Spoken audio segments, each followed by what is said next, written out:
মায়াপুর এসে কি দেখবে এটা যদি তোমরা ভাবতে থাকো তাহলে এই ভিডিওটা তোমাদেরই জন্য। চন্দ্রোদয় গেট দিয়ে ঢুকেই বাঁদিকে চোখে পড়বে অখণ্ড সংকীর্তন কেন্দ্র, যেখানে দিন রাত 24 ঘন্টা কীর্তন হয়ে চলেছে। এটা ভজন কুটির নামেও পরিচিত।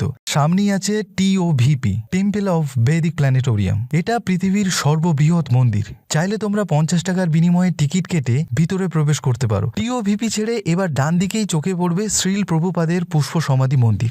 এখানেই শ্রীল প্রভুপাদ সমাধিস্থ হয়েছিলেন এবং তার উপরেই নির্মিত করা হচ্ছে সুদৃশ্য এই মন্দিরটি, যার সৌন্দর্য কোনো অংশেই কম নয়। সুন্দর ওই মন্দির ছেড়ে একটু এগিয়ে চললেই সামনে দেখতে পাবে মায়াপুর মুভি থিয়েটার। এখানে নির্দিষ্ট টিকিটের বিনিময়ে দেখতে পাবে বৈদিক কালচার রিলেটেড বিভিন্ন ডকুমেন্টারি। এটা ছেড়ে এবার আমরা এগোবো আমাদের অন্যতম দ্রষ্টব্য গোশালার দিকে। এটাই গোশালা। এখানে বিভিন্ন ধরনের বিভিন্ন জাতের গরু নিশ্চিন্তে থাকে। এই স্থানটি বহু গরুর নিশ্চিত আবাসস্থল। সব তথ্য জানতে পুরো ভিডিওটা দেখতে হবে, লিঙ্ক কমেন্টে।